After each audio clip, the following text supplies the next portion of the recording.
we'll do for you now. I got to share this story with you. That is cool. On Sunday morning, we're playing inspirational music, and I've decided that inspirational music don't have to be big orchestras, big voices, and so I played a lot of the Mormon Tabernacle Choir because they have such great recordings with the symphony orchestra. And it happened that the owner of the station was one of his very good Christian guys. Okay. And at that time, he was like, the Mormons really Christians, and of course I always felt they were, and I still do. And by the way, the president of the Fuller Seminary went 12 years ago and addressed the General Assembly and said, I want to embrace you as my fellow brothers. So that's the seminary I went to. I'll tell you about that in a second. And anyway, being on Sunday morning, I'm playing this music, opened a lot of doors, and Manavani and Percy Fave and a whole bunch of people recorded church music hymns because of my show, because my show got syndicated. And then it was picked up by the Far East Broadcasting Company and broadcast around the world. They would take the Sunday morning show and record it in stereo, and then they would play it globally around the world all week long. And that's why I got so much mail from all over the place. I get a call from a guy named Ralph Carmichael. Ralph Carmichael is very famous in Christian recording music. He is kind of a pioneer in big orchestras doing the hymns, Butterfly and Average, big voices. And he recorded an album of spirituals. He's got the whole world in his hand and all this, all the wheels, 3 wheels, all black spirituals. And he sent me a preview copy of it, and I played it one Sunday morning. I played the whole thing. And he called me on Monday and said, I got to see you.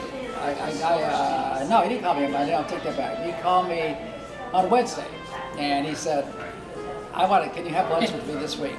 I got the time something, because I was on Sunday. What happened to him happened on Monday, and I got ahead of myself. So we had lunch, and I said, what's going on? He said, Gene Wallach? And I said, yeah. He's the president of KPOL Records. And I said, we play all his music. Of course I know it. He sends his stuff. I get his stuff first. It comes to me, right, at the station. He said, well, Glenn Wallach and his wife were on their yacht going to Catalina, which they did every Sunday morning. And he called me up and he said, Mr. Carmichael, because Ralph had recorded that album at KPOL. He'd used their studios to record. It was on Sacred Recordings.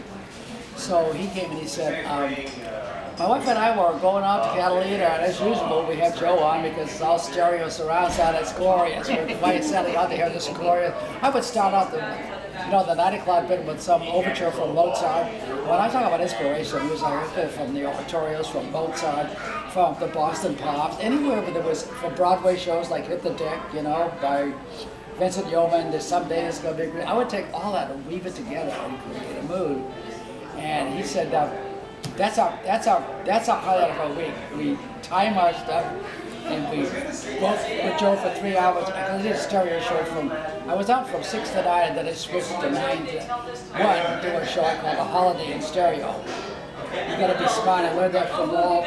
You don't say the gospel hour, you say A Holiday in Stereo, And he said, we heard your recording. My wife said, this guy is amazing, arranger.